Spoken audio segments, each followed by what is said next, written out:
My name is Charles Cormier. I'm the Regional Director for Infrastructure for Europe and Central Asia at the World Bank. So first of all, I know that it's been very tough for households in Uzbekistan to get heat. Last year, I understood that there were 40 days of minus 10 degrees, which is quite a significant cold.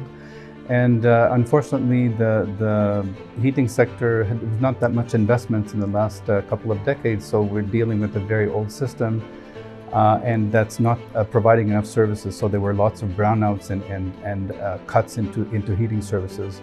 What's interesting is that the government of Uzbekistan is taking on this challenge and trying to come up with better services, but also from sources that are more sustainable, so renewable energy as much as possible, and attracting private capital to address some of these issues.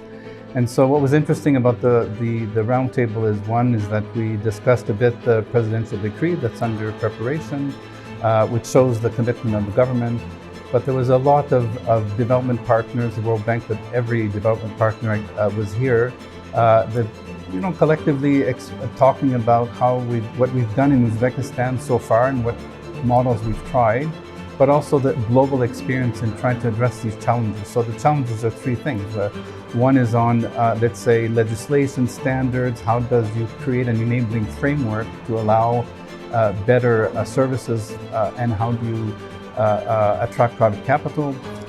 Secondly, you still have to figure out how to reduce the energy demand. So the housing stock here is fairly old, lots of very old buildings, single-family households in particular, but also public buildings and large buildings. And these, because they're not insulated, because windows are one-pane windows and so on, demand a lot more heat than newer buildings. So how do we, resolve the efficiency of the buildings to be able to reduce the heating demand? And thirdly, what sources of the heating could you use, right? So Uzbekistan used to have a lot of cheap gas. Now there's less gas production. So how do you move away from natural gas to, let's say, heat pumps and solar thermal heaters and solar rooftops and geothermal, and what would be the models to scale that up at scale so that the consumer essentially gets better services, but also at an affordable price. So that was essentially the conversation around this roundtable. So I think the role of the IFIs, and I can explain what the World Bank has done so far. In 2022, we anticipated that this would be a problem for Uzbekistan, and we had prepared a sustainable heating roadmap of what could Uzbekistan do. And it gave some numbers about how much the volume of investments required. If you invested $27 billion in the housing sector, you would reduce the energy demand by 30% in 10 years. So these are orders of magnitudes. And what could be the technologies? So we are updating that report because, as we all know, technologies change really fast and there's new things on the market. So one thing that the IFIs, the World Bank, the IFIs can do is provide technical knowledge and bring global experience to Uzbekistan, experiences that perhaps we've worked with elsewhere. So that's one thing. But secondly, we can try to do investments to pilot new approaches. So for instance, we have an existing project in district heating where we financed new district heating in four secondary cities: Samarkand, Adijan, Turchik, and Bukhara. And you'll see this project have impact because in the next year we're planning to, it's closing in 1 year, but there's a lot of investments happening. So how does a district heating company improve its services? How does it have better governance, and how does it decide on investments to be able to achieve better services for the populations? That's the model. And another one we're working on, energy efficiency project in public buildings, the Cebu project, just started not long ago, a couple of years.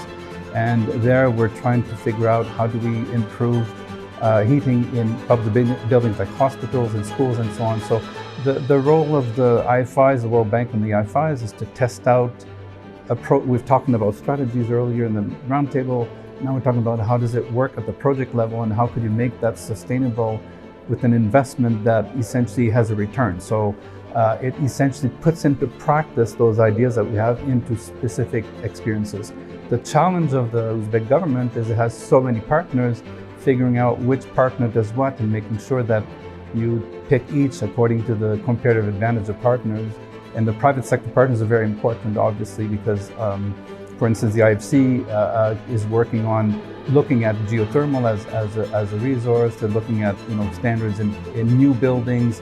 You could use somebody else to do a PPP, or how do you concession out and bring private investors into a district heating where it's already has enough revenues to attract private sector. So there are different models. The enabling framework is important, and unfortunately, the tariffs have to increase so that the private sector gets its returns. But if you do significant energy efficiency savings at the same time, for the consumer, the price may be higher, but the consumption will be lower, so it won't have as much of an impact. So that's the challenge. But I think the IFIs are there to support a government program to address this very large-scale problem that Uzbekistan is facing. Just for energy efficiency in buildings, the cost would be 27 billion in 10 years. And if you look at the district heating, I don't know the exact amount, but we're talking about multiple billions of dollars. There's not enough public money to do that. If the government spent all of its public money on that, it would not have money to do other things. So the private sector is there to, the idea is to attract as much private capital to address this magnitude as possible. So basically, the private sector has know-how into how to run a company and bring services, continuous services to the client, and how to essentially make sure that the investment has a return. So the private sector has knowledge. I think as the sector is changing significantly, the old stock is changing. There are, for instance, the city of Tashkent has so many consumers that probably it's easier for the private sector to get its return on investment because there's more clients.